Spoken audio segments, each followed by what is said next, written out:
The crowd fell silent at the military funeral, watching in awe as 5 decorated Marines in full-dress uniform approached the casket. No one would have guessed that just 1 year ago, these same men were notorious bike gang members terrorizing construction sites across Memphis. No one could have imagined that their transformation from feared criminals to respected soldiers began with a single confrontation at a dusty construction yard. And nobody knew that the veteran they had messed with, the woman they were now honoring, would change not just their lives, but the lives of countless others through a legacy of strength, redemption, and unexpected kindness. This is the story of Emily Sullivan, a Marine Corps veteran with 3 combat tours who turned a potentially violent encounter into something extraordinary. It's about how her courage in facing not just external threats, but her own terminal illness, taught a group of troubled bikers the true meaning of strength. A tale of how sometimes the biggest battles aren't won with fists or weapons, but with understanding and wisdom. And most importantly, it's proof that even in our darkest moments, one person's influence can create ripples that transform generations. But to understand how these former troublemakers became the honor guard at a hero's funeral, we need to go back to where it all began. The August heat in Memphis was merciless as Emily Sullivan guided her worn Toyota Tacoma into the sprawling Powell construction site. At 42, her face bore the subtle marks of someone who had seen too much during her 3 tours in Afghanistan, but her steely blue eyes remained sharp and alert, constantly scanning her surroundings. Her short blonde hair, still maintained in a military cut, was starting to show signs of gray, earned from years of combat and leadership. Emily's eyes fixed on the motorcycle tracks in the dirt, her mind already formulating a strategy. I'm going to teach them why you don't mess with a Marine. Back home that night, Emily sat at her kitchen table, blueprints of the construction site spread out before her. Her daughter Katie paused in the doorway watching her mother work. Another tough job? Katie asked, knowing the look in her mother's eyes. Emily smiled softly. Nothing I can't handle, sweetheart. Just some people who need to learn a lesson about respect. Like those insurgents in Kandahar? No, honey. These are just lost kids who think they're tough. But they're about to learn what real toughness looks like. As Katie headed to bed, Emily turned back to her plans. Tomorrow, she would begin transforming the construction site into something these bikers weren't expecting. They thought they were dealing with just another construction supervisor. They were about to learn the difference between intimidation and true strength, between chaos and strategy, between thugs and warriors. The Thunder Raiders had no idea, but their lives were about to change forever, and it all started because they picked the wrong veteran to mess with at a construction site in Memphis.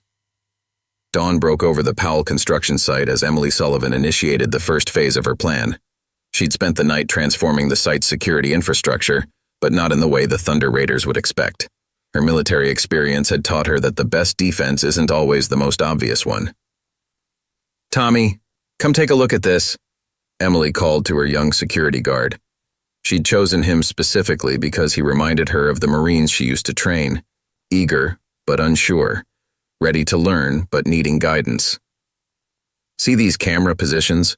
What do you notice about them? Tommy studied the security monitor, his brow furrowed. They're really obvious, ma'am. Exactly. Emily pointed to several newly installed cameras mounted prominently on poles. These are decoys. The real cameras are here, here, and here. She indicated much smaller, well-concealed devices. In combat, we learned that sometimes letting your opponent think they've figured out your strategy is the best strategy of all. The young guard's eyes widened with understanding, so when they try to avoid the cameras they can see, they'll walk right into the ones they can't. Emily allowed herself a small smile. First rule of military strategy: let your opponent think they're smarter than you. The morning progressed with Emily implementing more security measures. Hidden motion sensors, silent alarms, and GPS trackers were carefully placed throughout the site. But her most important task wasn't the technology. It was preparing her team. Listen up, she addressed her security staff in the break room. The Thunder Raiders aren't just thugs. They're organized, they plan, and they think they have nothing to lose. That makes them dangerous, but it also makes them predictable. They're used to security guards who either run away or try to be heroes. We're going to be neither. What are we going to be? Tommy asked. Professional, disciplined, smart. Emily's voice carried the weight of experience. I'm not training you to fight them. I'm training you to think like them, anticipate them, and then think 2 steps ahead. Throughout the day, Emily drilled her team on new protocols. They practiced communication procedures, learned to recognize signs of surveillance, and memorized response patterns that would keep them safe while gathering evidence. Around noon, Detective Morrison stopped by the site. Heard you're making some changes around here, he said, watching workers install new lighting systems. Just a few upgrades, Emily replied, leading him through the site. How are those background checks coming? Jake Thompson, you're a Thunder Raiders leader? Rick pulled out his notebook. 25 years old, raised in foster care after his father died in Iraq. Mother couldn't cope, started using. He formed the gang 3 years ago. They started with small stuff, but they're escalating. Last month, one of their members nearly killed a security guard at the Riverside Project. Emily absorbed this information, her tactical mind already processing its significance. He lost his father in Iraq? Yeah, Staff Sergeant James Thompson. Died saving his unit from an IED. So he's a soldier's son, Emily mused. That's something I can work with. The detective raised an eyebrow. You're not thinking of confronting them alone? Emily's blue eyes met his with quiet confidence. Sometimes the best way to stop a fight is to understand why someone's fighting in the first place. Late afternoon brought the first test of Emily's new security system. 2 motorcycles circled the site, their riders taking photos with phones. Through her hidden cameras, Emily observed them carefully. They weren't Thunder Raiders, probably scouts sent to assess the site's new security measures. Tommy, radio check. She spoke into her communicator. In position, Miss Sullivan. South sector clear. Remember, let them think they're seeing everything. Don't change your patrol pattern. The scouts spent 30 minutes photographing the visible security measures, completely unaware of the real surveillance capturing their every move. Emily documented everything: bike descriptions, rider behaviors, the specific areas they focused on. As evening approached, she received another visit from Detective Morrison. Got something you should see, he said, handing her a file. Thunder Raiders are planning something big. Chatter says they're tired of you upgrading security, making their other targets nervous. They're calling you out. Emily reviewed the intelligence report, noting dates, times, and potential approaches. Good. Let them come. But Rick, I need you to trust me on this. When it happens, don't send units in right away. Give me 15 minutes. Emily, these guys are dangerous. They've hurt people. So have I. Her voice was quiet but firm. But the difference is, I know how to hurt people, and I know how to help them. Right now, these boys need the latter more than the former. After the detective left, Emily made one final check of the site's security systems. The sun was setting, painting the construction equipment in shades of gold and shadow. She knew the Thunder Raiders would come soon, probably tonight.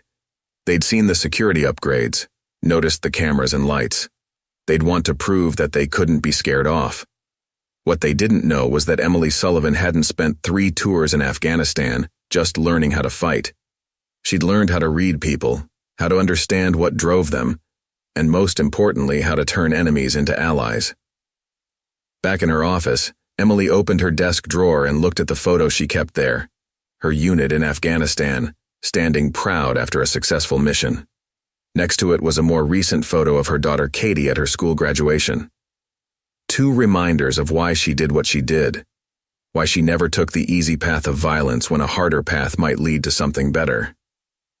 Her radio crackled. Miss Sullivan? Got movement on the west perimeter. Multiple bikes approaching, engines off. Emily stood, her movements calm and precise. All units, maintain position. Remember your training, it's showtime. The Thunder Raiders were about to learn an important lesson, but not the one they were expecting. They came looking for a fight with a veteran. Instead, they were about to encounter something far more powerful. A warrior who knew that the greatest victories often come without firing a shot. Before we continue with the story, tell us where you're watching from. If you like this story, hit that subscribe button, because tomorrow we have a special story for you. Let's welcome our guests, Emily said into her radio, stepping out of her office into the gathering darkness. The echo of motorcycles grew louder in the distance, and Emily Sullivan smiled. The real battle was about to begin. The thunder of motorcycles shattered the evening silence as 6 bikes rolled through the cut fence section at the construction site's western edge. In the command office, Emily watched through her hidden cameras as the Thunder Raiders dismounted, their movements precise and practiced. Jake Thompson, their leader, stood tall among them, his confidence evident in every step. "All units, maintain radio silence," Emily spoke quietly into her comm. "Remember your positions. No one moves unless I give the order." The raiders spread out across the equipment yard, their boots crunching on gravel. 2 carried chains, another had a crowbar. Jake pulled out a spray can, approaching a new excavator. "Hey boys, look at all these fancy new cameras," one of the raiders called out, pointing at the visible security devices. "Someone thinks they can scare us off." Emily stepped out of her office, her footsteps deliberate. The floodlights blazed to life, bathing the yard in harsh white light. The raiders spun around, momentarily startled by her solitary figure approaching them. "Evening, gentlemen," Emily's voice carried across the yard, calm and controlled. "I'm afraid you're trespassing." Jake squinted against the light, then laughed. Well, what do we have here? They sent a lady to stop us?" He turned to his gang, encouraging their laughter. "Look, boys, it's Security Barbie." Emily continued walking forward, her stance relaxed but ready. Years of combat experience had taught her to read body language. These boys were putting on a show of bravado, but there was uncertainty in their movements. "My name is Emily Sullivan. I manage security for this site." She stopped about 20 feet from them. "I see you got my invitation." This caught Jake off guard. Invitation? The upgraded security, the cameras, the lights. Emily gestured around them. "I wanted to get your attention. Looks like it worked." "Lady, you don't know who you're dealing with," Jake growled, taking a threatening step forward. "We're the Thunder Raiders. This is our territory." "Actually, Jake, I know exactly who I'm dealing with." The use of his name made him pause. "Son of Staff Sergeant James Thompson, killed in Iraq saving his unit from an IED. Your father was a hero." The color drained from Jake's face. The other raiders looked at their leader, confused by his reaction. "How do you don't know anything about my father." "3 tours in Afghanistan as a Marine," Emily replied calmly. "I know what it means to lose people in combat, to wonder if their sacrifice was worth it." Jake's grip tightened on his chain. "Shut up. You don't get to talk about him." He swung the chain, but Emily was already moving. In one fluid motion, she sidestepped his attack, caught his wrist, and used his own momentum to take him to the ground. The movement was precise, controlled, not meant to hurt, but to demonstrate complete mastery of the situation. Jake found himself face down in the gravel, arm locked behind him, unable to move. The other raiders started forward, but Emily's voice cracked like a whip.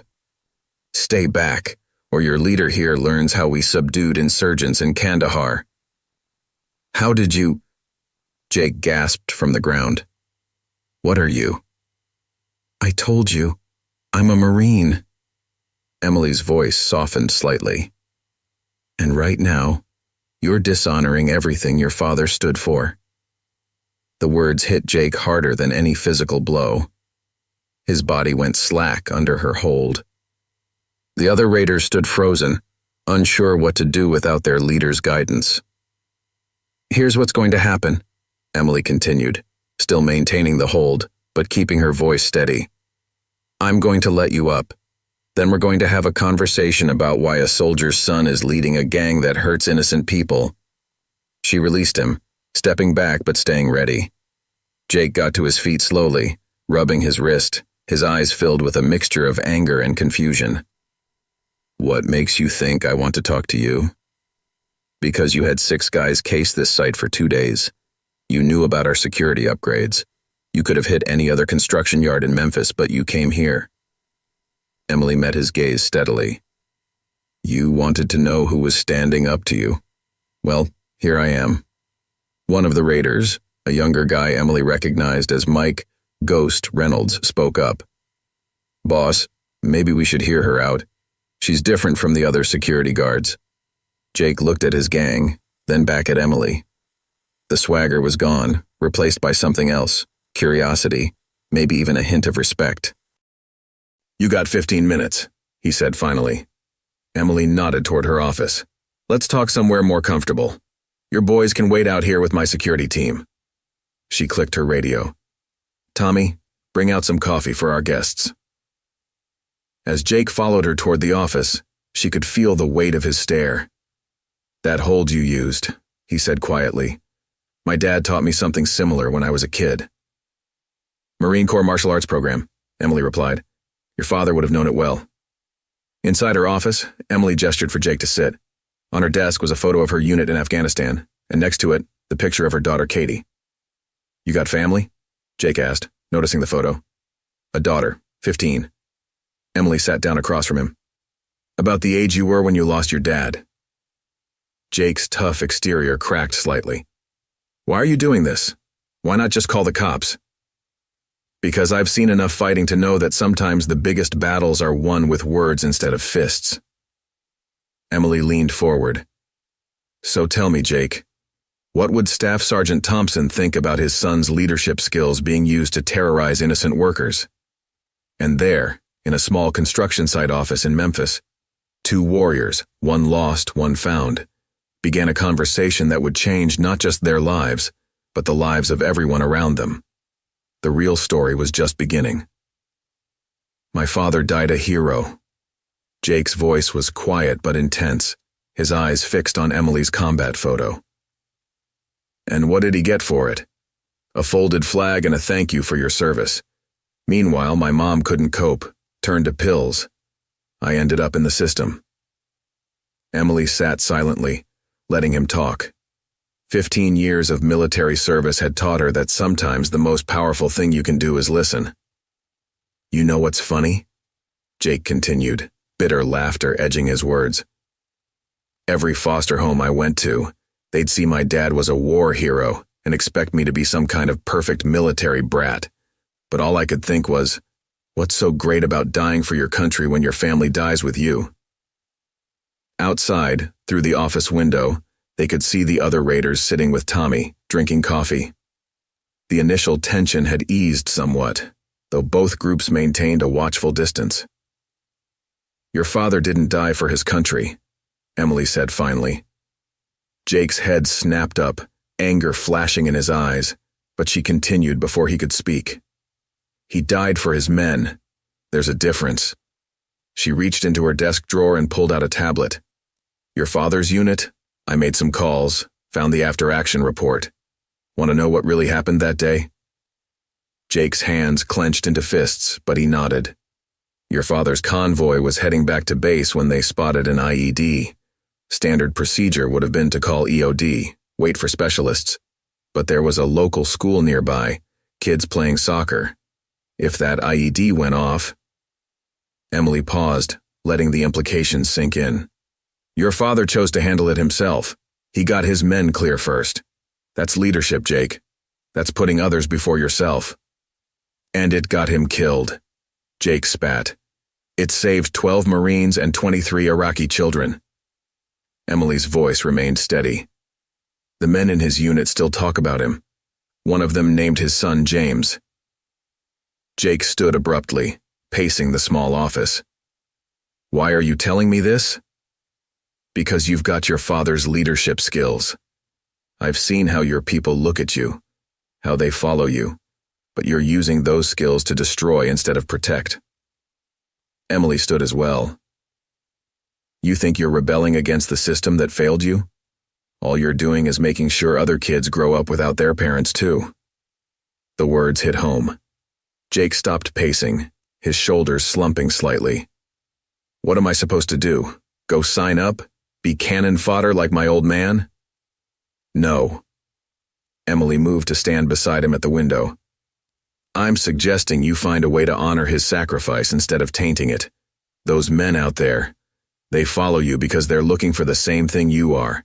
Purpose, brotherhood, a chance to be part of something bigger than themselves. Through the window, they could see Mike Ghost Reynolds laughing at something Tommy had said. The youngest raider, barely 23, was examining Tommy's security radio with genuine interest. Your boy Ghost there. Emily nodded toward Mike. He's got a natural talent for electronics. The twins, Tim and Tom, the way they coordinate their movements, that's tactical thinking. Chris handles strategy like a born officer. You've built yourself a unit, Jake. You're just fighting the wrong war. Jake was quiet for a long moment, watching his men. Their family, only real one I've had since Dad died. Family's important, Emily agreed, but family should lift you up, not drag you down. Your father understood that. It's why he saved his men. They were his family too. She walked back to her desk, pulled out a card. I've got some friends at the recruiting office. They understand about troubled pasts, about needing second chances. If you're interested. Jake stared at the card but didn't take it. Why do you care? We've been terrorizing your site, threatening your people. Why not just have us arrested? Because 30 years ago I was an angry kid too. A Marine sergeant saw something in me besides my attitude. He gave me a chance to be better. Emily smiled slightly. Sometimes the strongest warriors aren't the ones who can fight the best. They're the ones who know when not to fight at all. A commotion outside drew their attention. One of the raiders had dropped his coffee, and Tommy had rushed to help clean it up. Instead of mocking the young guard, the bikers were helping too, the earlier hostility forgotten in this small moment of normal human interaction. They could be more than this, Emily said softly. You all could. Jake finally reached for the card, turning it over in his hands. My dad, he used to say that true strength isn't about how hard you can hit, but about what you choose to protect. Smart man, your father.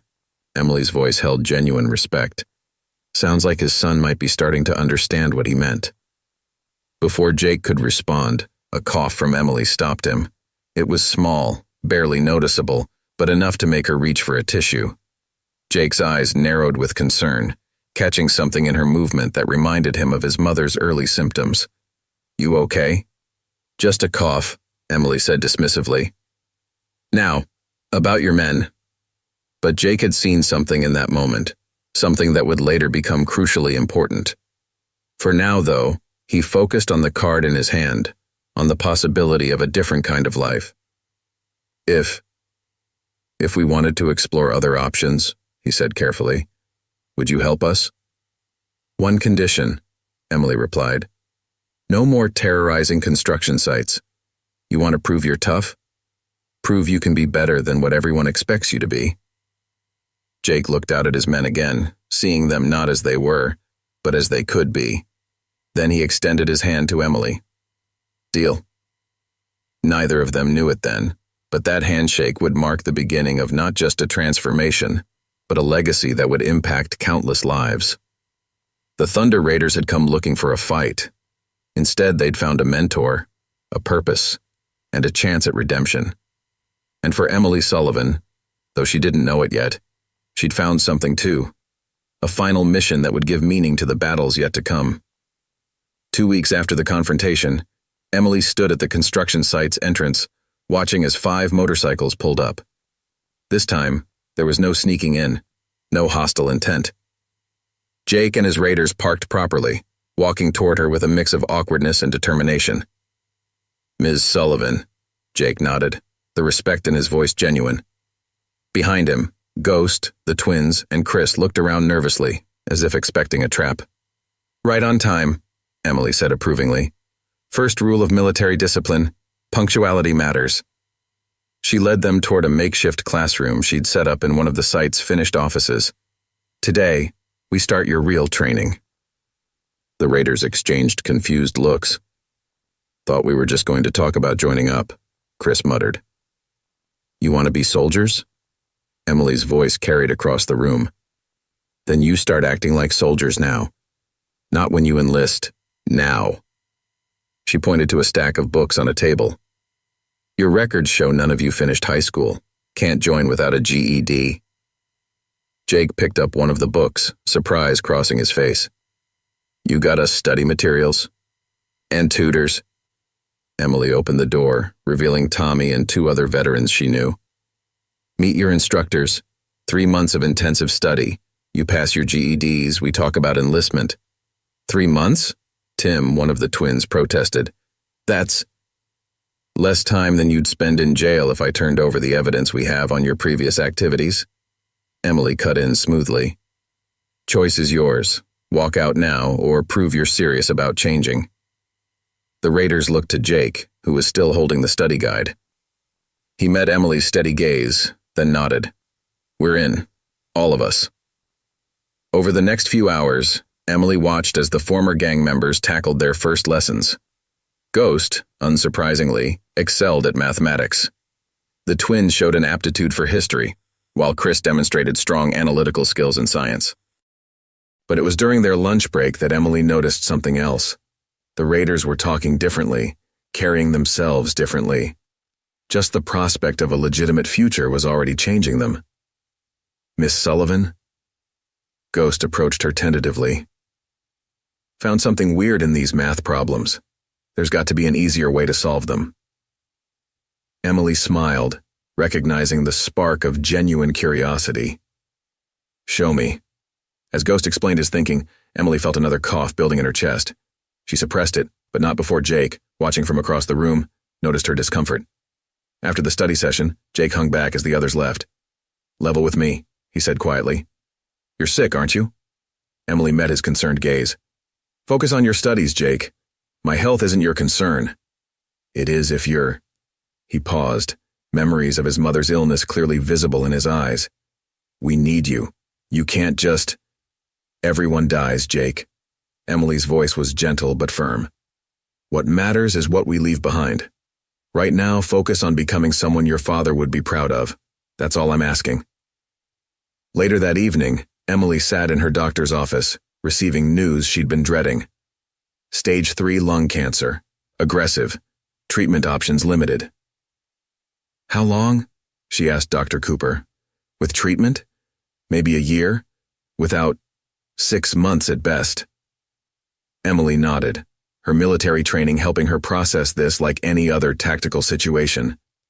I need 6 months. I have a mission to complete.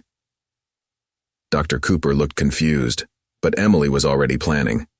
6 months to transform the raiders, to ensure their path to redemption was secure. 6 months to leave a legacy that would matter. The next morning, despite her diagnosis, Emily was back at the construction site at dawn. She watched as the raiders arrived for their second day of study, each of them carrying their books, ready to learn. Miss Sullivan? Tommy approached with concern. You look tired. Maybe you should take a break. No time for breaks, Tommy, Emily replied, straightening her posture. We've got warriors to build. Throughout the day, she pushed them harder than before. Physical training in the morning, studies until afternoon, then lessons in discipline and leadership. When Jake questioned the intensity, she simply said, Time is precious. Every moment wasted is a moment you can't get back. During their afternoon break, Emily watched as Ghost helped one of the construction workers fix a faulty generator, his natural technical skills shining through. Nearby, the twins were organizing a safety procedure for moving heavy equipment, their coordination impressive. They're changing, Detective Morrison commented, stopping by to check on things. Word on the street is the Thunder Raiders are gone legit. Other gangs can't believe it. They're not raiders anymore, Emily replied. They're soldiers in training. They just don't know it yet. As the sun set, Emily gathered them for one final lesson. Today you started becoming something new, she told them. The old you, the thugs, the criminals, that's not who you are anymore. From now on, you're a unit. You succeed together, or you fail together. Jake stood straighter, recognizing the echo of his father's military bearing in her words. "Yes, ma'am."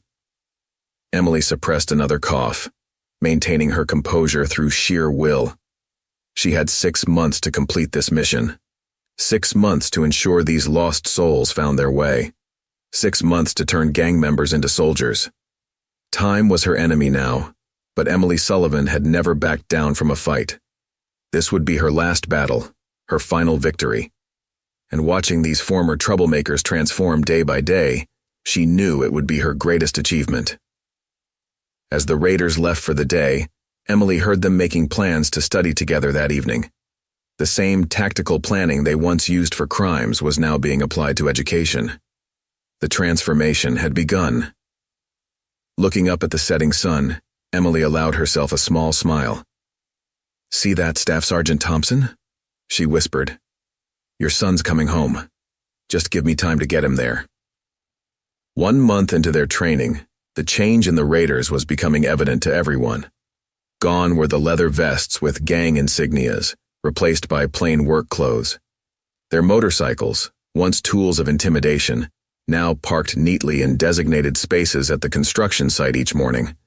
Emily watched from her office window as Ghost helped upgrade the site's electrical systems, his natural talent for technology now being put to legitimate use.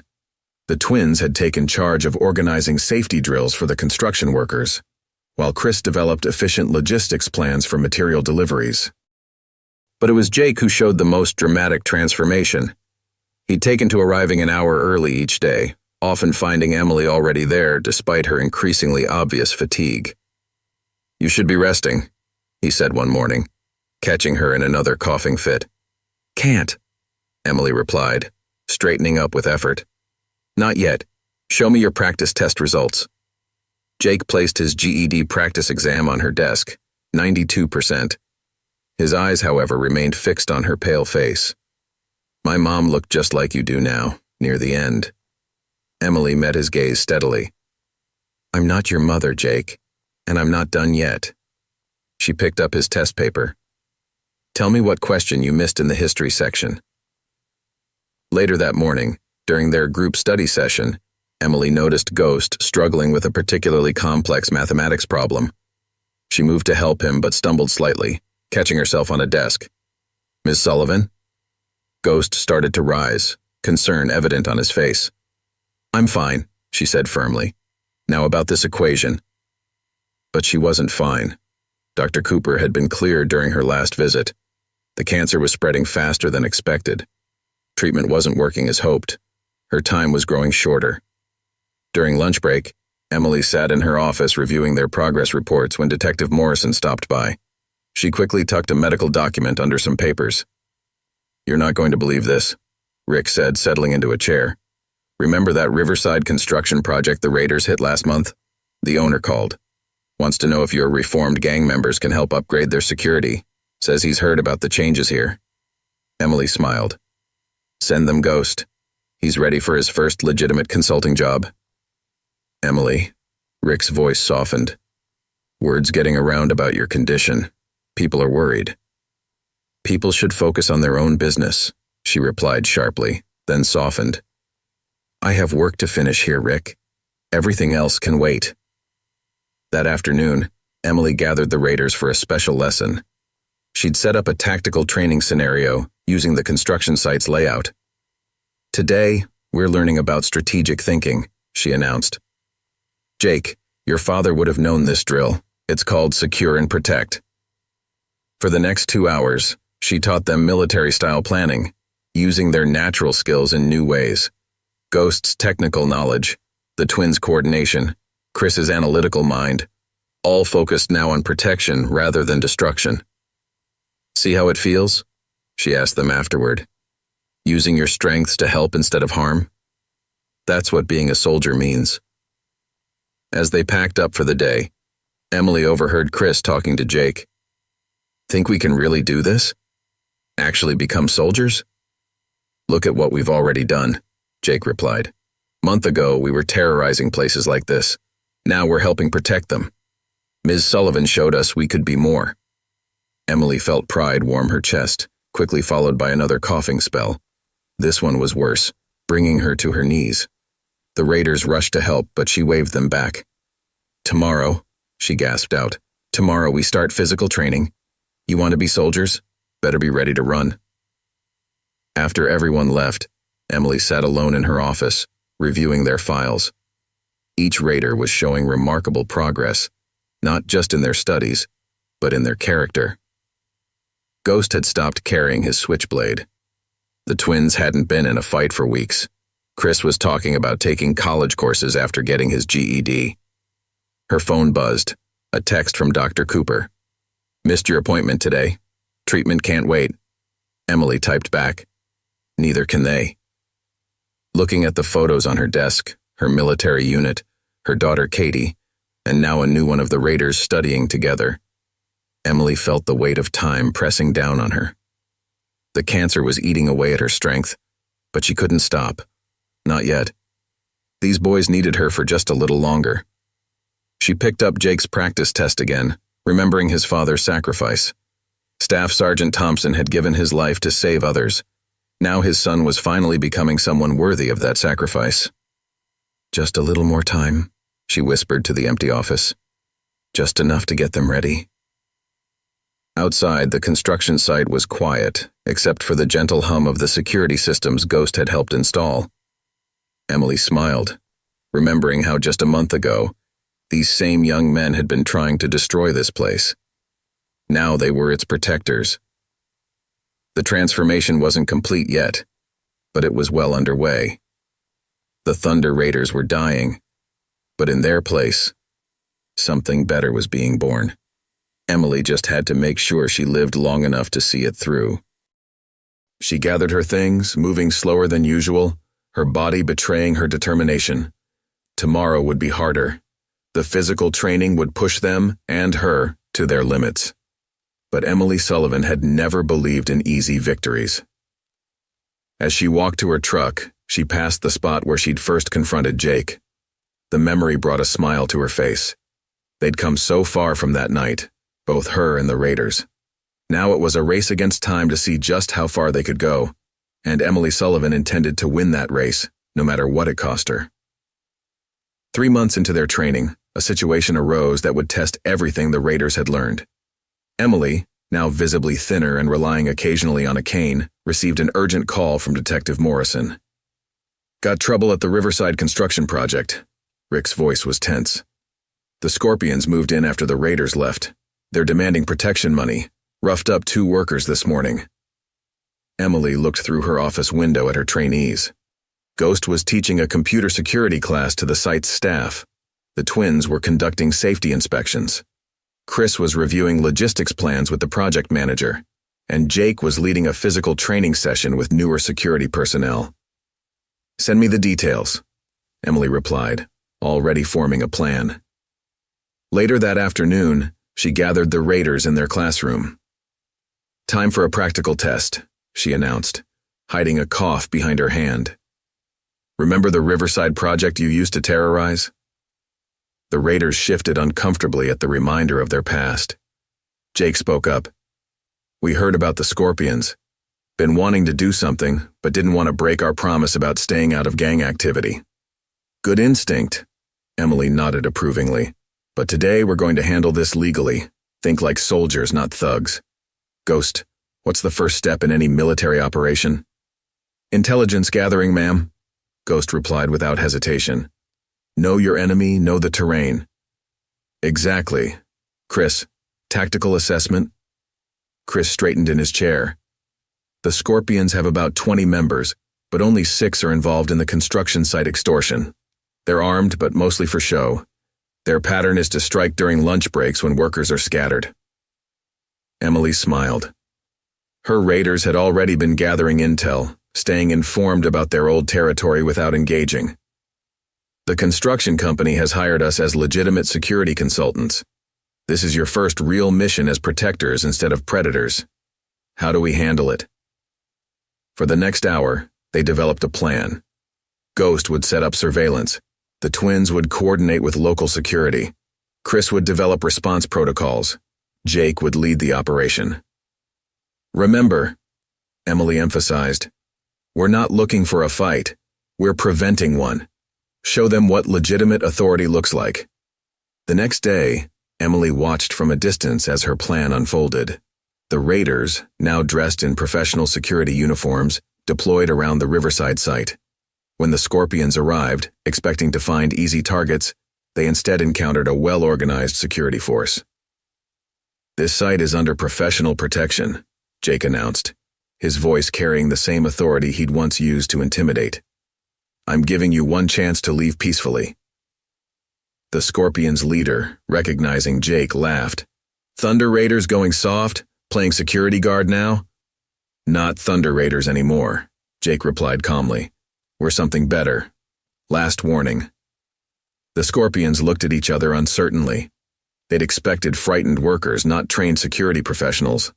Ghost's cameras were visible everywhere. The twins had workers safely gathered in protected areas. Chris coordinated with police dispatch on an open radio channel.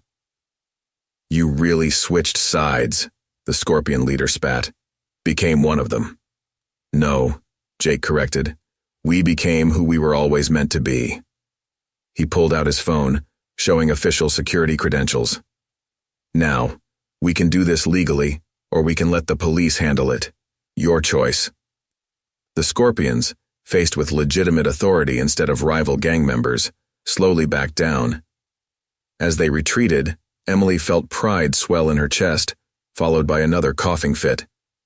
She'd watched the entire operation from her car, too weak now to stand for long periods.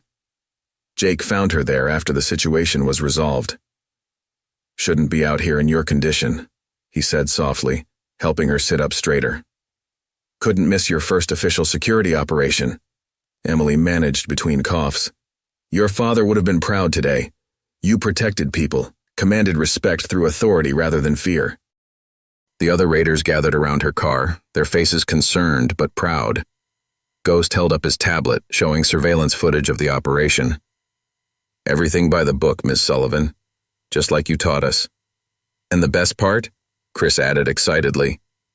The Riverside Company wants to hire us permanently as their security contractors. Legitimate work, good pay.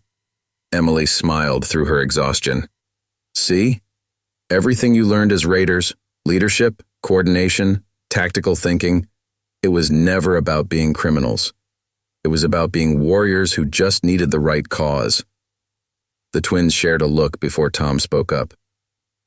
We've been thinking, Ms. Sullivan, about after we get our GEDs. We all want to enlist, but what? Emily prompted. The Riverside job, the security work, we're already doing something good here, Tim finished. Maybe we can serve in a different way.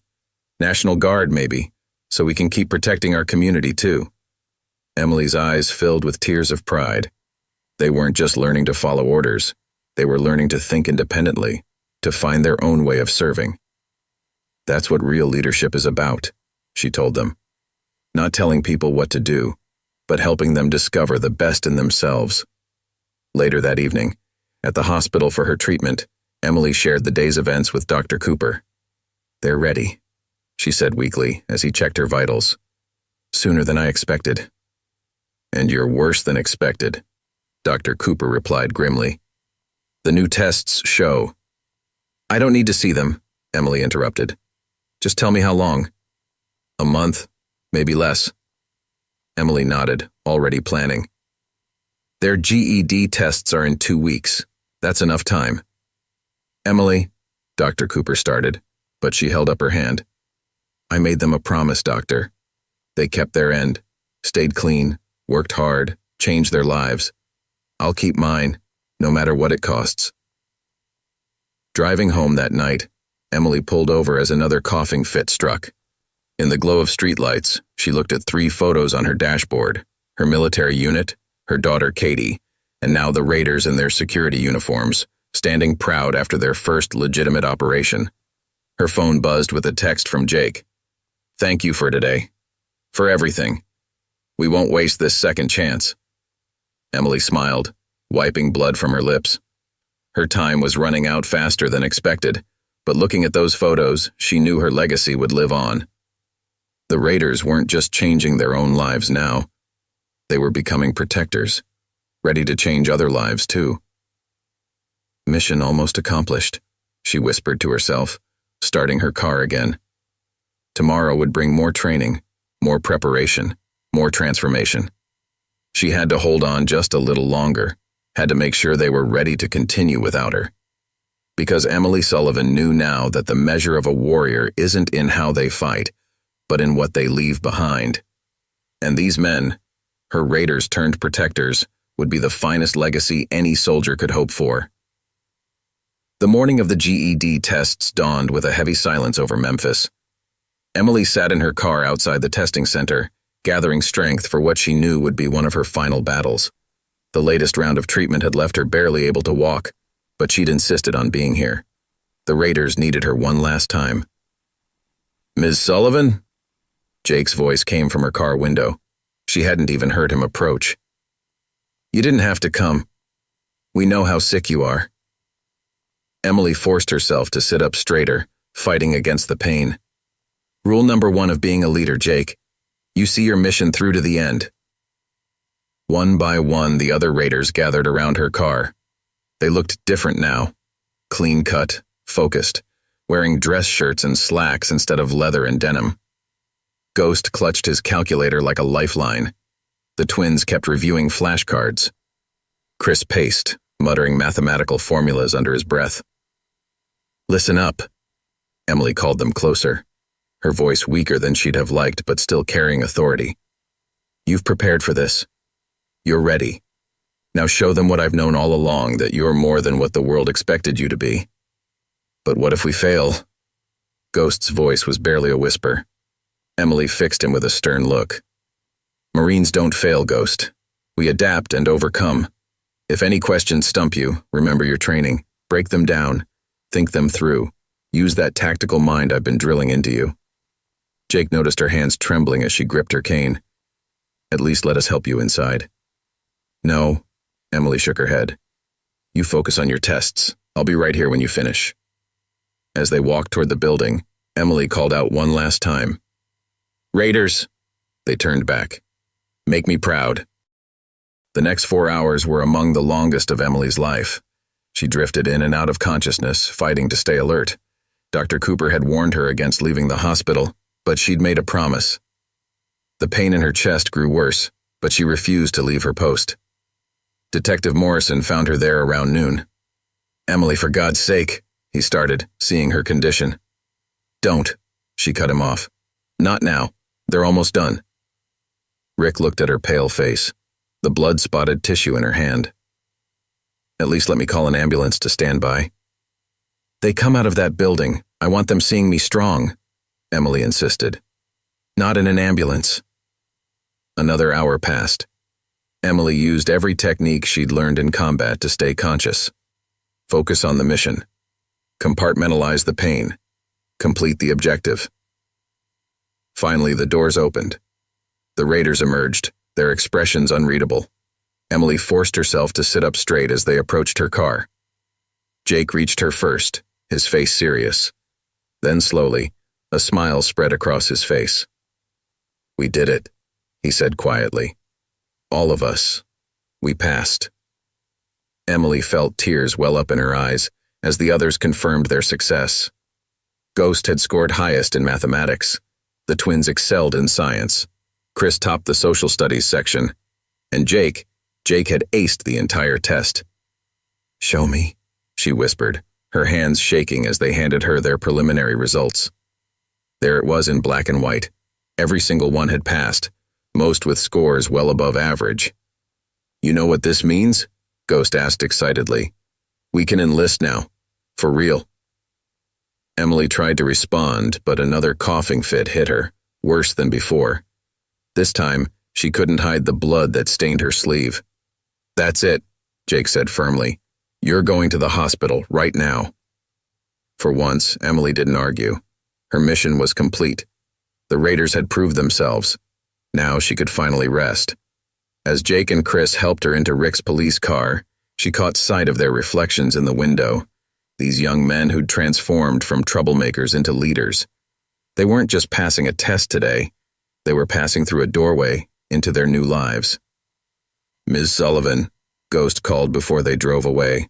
We've got something to show you first. Just a quick stop. Despite Rick's protests, Emily nodded her agreement. They drove to the Riverside construction site where just days ago, the raiders had proven themselves as legitimate security professionals. There, on the main building's wall, was a freshly painted sign. Sullivan Security Solutions, protecting what matters. We registered the company yesterday, Jake explained. Used what you taught us about legitimate business. The Riverside project signed a full contract, and 3 other sites want to hire us. Emily stared at the sign through blurring vision. You didn't have to. Yes, we did.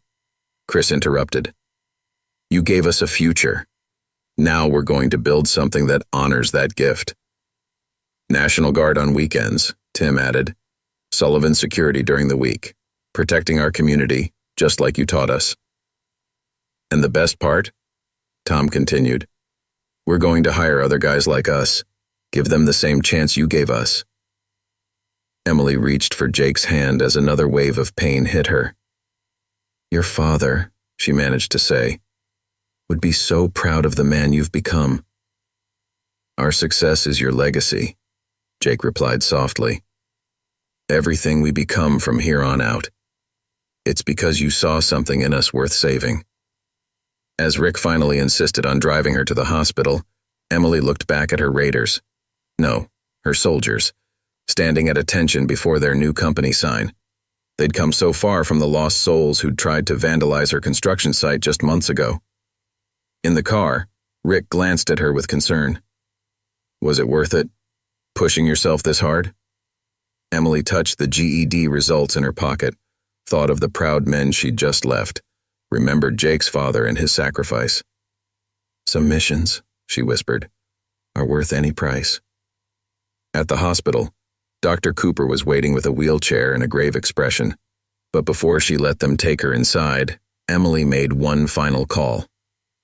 Katie, baby, I need you to come to the hospital and bring those papers from my desk, the ones about becoming a legal guardian. There are some people I need you to meet.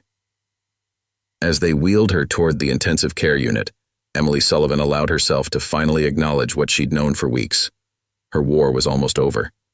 But looking back at her raiders, watching them growing smaller in the hospital entrance but standing straighter than ever, she knew she'd won her final and most important battle. The Thunder Raiders were dead. In their place stood warriors, protectors, men of honor, and somehow that made everything, the pain, the sacrifice, the approaching darkness, worth it. Mission accomplished, she whispered, finally allowing herself to rest as the hospital doors closed behind her. The hospital room was quiet except for the steady beep of monitors and Emily's labored breathing. She sat propped up in bed, her military bearings still evident despite her frail condition. Around her, the raiders stood in a semicircle, joined by Emily's daughter Katie, who watched these reformed gang members with curiosity. Time for your final lessons, Emily said, her voice weak but determined. Katie, show them the papers. Katie pulled out a folder containing legal documents. Mom's been planning this for weeks, she explained, handing them to Jake. She's arranged everything. Jake's eyes widened as he read. Ms. Sullivan, this is the deed to your house, and the construction site office, and paperwork for Sullivan Security Solutions, Emily finished. Your company needs a legitimate base of operations. Katie's going to help manage the business side while you handle security. She's smart, like her mother. Trust her judgment. The raiders exchanged stunned looks. Ghost spoke first, his voice trembling. But we can't take your house. Your property. You can and you will. Emily's voice gained strength momentarily. Katie's going to college next year. The house would sit empty. This way it becomes your barracks, your home base. A place where other lost kids can find their way, just like you did. Dr. Cooper entered, checking Emily's vitals with a concerned frown. She waved him away impatiently. Not yet, Doctor. I'm not finished. Turning back to her raiders, Emily continued. Chris, those logistics plans you developed for the construction sites, they're worth something. I've registered them as official security protocols, The company owns them now. Chris clutched the papers she handed him, seeing his ideas transformed into professional security procedures. Ghost, Emily called next. That surveillance system you designed? Patents are pending. Katie will help you develop it commercially. Turn your skills into something that helps people. Ghost took the patent applications with shaking hands. The twins stepped forward, but Emily was hit by another coughing fit. Jake moved to help her, but she held up a hand, fighting through it. Tom, she continued after catching her breath. Your coordination protocols for emergency response? They're being reviewed by the City Planning Commission. Could become standard procedure for all construction sites in Memphis. Detective Morrison entered the room, carrying more documents. Just got approved by the police department, he announced. Official security contractor status. Sullivan Security Solutions is now authorized to work with law enforcement. Emily smiled weakly. See? Everything legitimate, everything legal, everything you need to build something that lasts. Katie stepped forward, addressing the raiders directly. Mom's been teaching me about the business for weeks. I'll handle administration until you complete your National Guard training. After that, we'll run it together. But why? Jake asked, still struggling to comprehend the magnitude of Emily's planning. Why give us so much? Emily's eyes met his, and for a moment her old strength shone through. Because you earned it. Because you proved that people can change when someone believes in them. And because... She paused, fighting for breath. Because your father once gave everything to protect what he believed in. Now it's your turn to protect something worthwhile. Dr. Cooper checked his watch meaningfully. Emily nodded, acknowledging that her time was growing short. One last thing, she said, motioning Katie forward with another folder. Letters, one for each of you. Don't read them yet. Wait until after. They'll tell you everything else you need to know. The raiders stood at attention, instinctively responding to the formality of the moment. Emily looked at them with pride, no longer gang members, but men of honor, protectors, warriors. Jake, she called softly. He stepped forward, and she pressed something into his hand, a set of dog tags. These were your father's. Detective Morrison helped me track them down. Wear them when you take your oath. Remember what they stand for. Jake clutched the tags, tears streaming down his face. We won't let you down, any of us. I know, Emily smiled. That's why I chose you, all of you. Now one last order. The raiders straightened, waiting. Live lives worthy of the trust placed in you. Protect those who need protection. Help those who need help. And remember, real strength isn't in how hard you can hit, but in how many people you can lift up. Emily's voice was fading, her breathing becoming more labored. Dr. Cooper stepped forward insistently. Katie will help you with everything else, Emily managed. The company, the contracts, the training programs for other kids who need a second chance. It's all arranged, just... Another coughing fit struck, worse than before. The raiders moved to help, but Katie held up a hand, tears in her eyes. She needs rest now. Come back tomorrow. As they filed out, each raider stopped to salute, a gesture they'd practiced for weeks, wanting to perfect it for when they enlisted. Emily returned their salutes with all the strength she had left. Jake was the last to leave. He turned at the door, holding his father's dog tags. Thank you, he said simply, for showing us who we could be. After they left, Katie sat beside her mother's bed, holding her hand. They're good men now, Mom. You did that. Emily squeezed her daughter's hand weakly. No, honey. They did it themselves. They just needed someone to believe in them first. Outside the hospital room, the raiders gathered in the parking lot, clutching their letters and documents. Ghost looked at the company paperwork in amazement. She planned everything, he said softly. Even while she was dying, she was planning our future. Because that's what leaders do, Jake replied, his father's dog tags catching the light. They make sure their people are taken care of, no matter what. The raiders looked back at the hospital windows, where their mentor, their commander, their second chance at life, was fighting her final battle. They stood straighter, shoulders back, heads high, no longer thugs, but soldiers in training, protectors in the making, men of purpose. The sun was setting over Memphis, casting long shadows across the hospital parking lot. But for the first time in their lives, the Raiders weren't hiding in those shadows.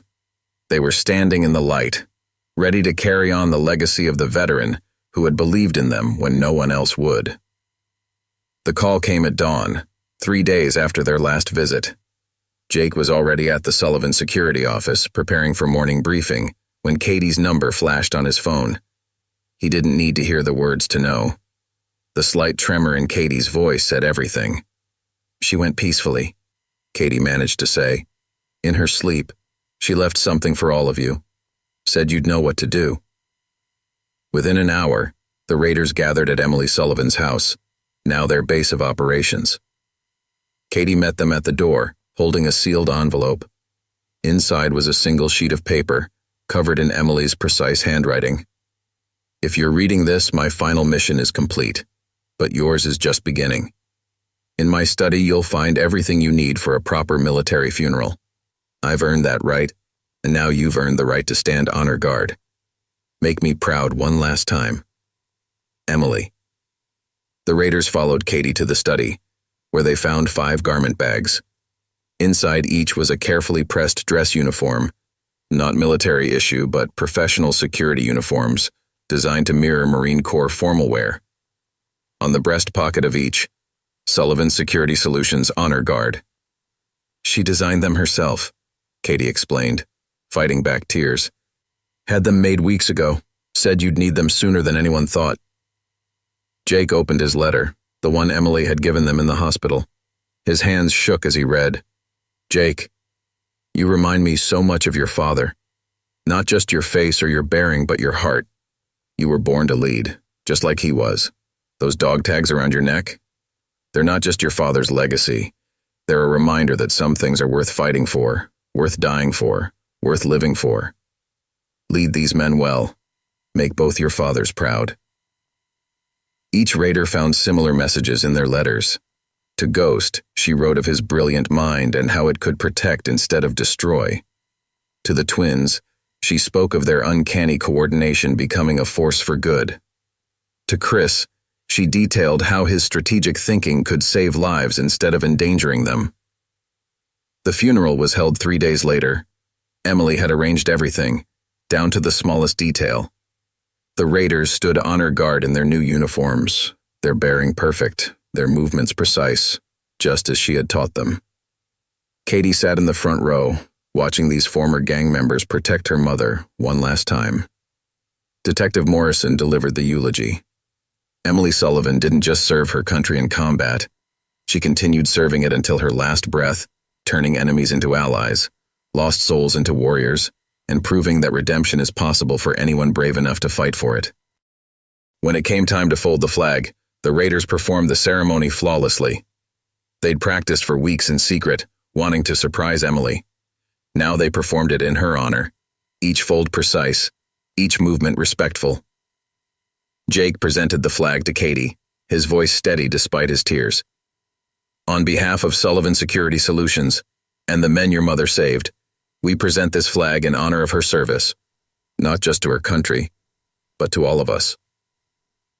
After the ceremony, Katie shared one last surprise. Emily had recorded a video message in her final days. The Raiders gathered in their new office, Emily's old house, to watch it together. On screen, Emily sat in her hospital bed, still maintaining her military bearing despite her condition. If you're watching this, I've completed my final mission, but you boys, you men, are just starting yours. That security company isn't just a business. It's a lifeline, a chance for other lost kids to find their way, just like you did. Every time you put on those uniforms, remember, you're not just protecting buildings or assets. You're protecting hope.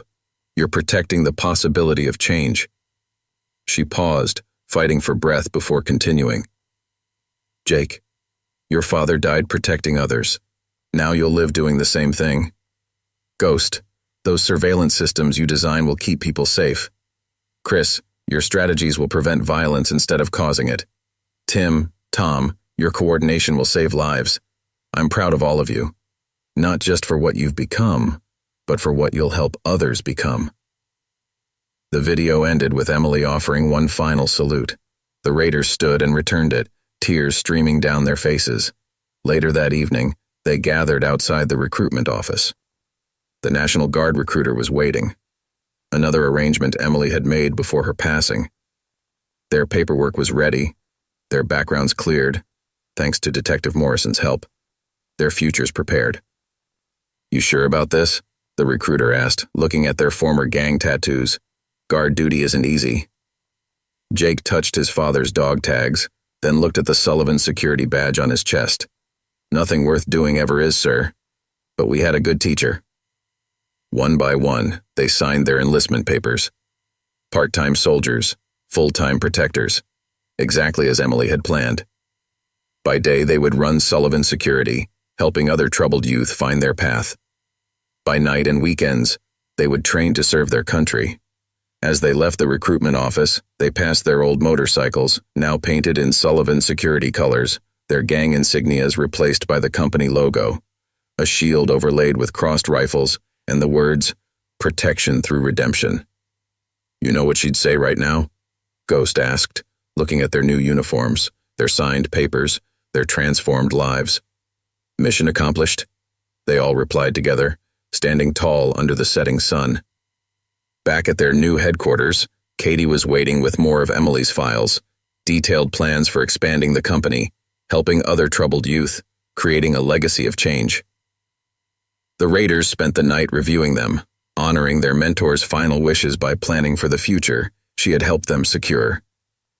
Emily Sullivan was gone, but her mission lived on in every life her Raiders would touch, every lost soul they would help find their way, every moment they chose protection over destruction.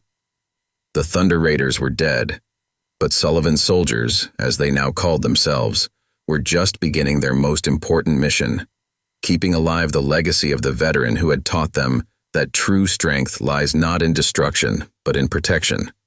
Not in fear, but in hope. Not in taking lives, but in saving them. 5 years after Emily Sullivan's passing, Jake Thompson stood at the same construction site where their story had begun. The place looked different now. Modernized, secure, a testament to Sullivan Security's success. But today wasn't about business. Today was about legacy. Before him stood a group of young bikers, their faces hard with the same anger he'd once worn. They'd been caught trying to vandalize the site just as his group had years ago. But instead of calling the police, Jake had recognized something in their eyes, the same lost look Emily had seen in his. "You know why you're here instead of jail?" Jake asked, his National Guard uniform crisp, his father's dog tags gleaming alongside his Sullivan security badge. "Because 5 years ago, someone gave me and my friends a choice. Now I'm giving you the same one." Behind him stood Ghost, now the company's chief technology officer, and the twins, who ran their tactical training program. Chris, their operations director, was reviewing files on the young troublemakers. All of them wore their dual uniforms with pride. Sullivan Security and National Guard, protectors of both their community and their country. "Why should we listen to you?" The gang's leader challenged, trying to mask his curiosity with defiance. Jake smiled, remembering asking Emily the same question. "Because I used to be you. Let me tell you a story about a veteran who changed everything." Inside the Sullivan Security headquarters, Emily's old house, Katie Sullivan was interviewing another group of reformed gang members for their training program. The company had grown beyond anyone's expectations, now operating in 3 states. But they never forgot their core mission: redemption through purpose. "My mother believed everyone deserves a second chance," Katie told the applicants. "But you have to earn it, just like our founders did." On the walls hung photos telling their story. Emily in her Marine Corps uniform, the original Raiders during their transformation. News clippings about Sullivan Security's success in reducing gang violence through their redemption program. And at the center, their motto in bold letters: "Protection through Redemption, Emily Sullivan's legacy." Back at the construction site, Jake was finishing his story. The young bikers sat transfixed, just as he had once listened to Emily. "So here's your choice," he concluded. "Keep going down this path or join our program. Get your GED, learn a trade, maybe even serve your country. Become something more than what the world expects you to be." The gang's leader, a kid named Marcus, spoke up. "The lady in your story, she really died helping you guys change?"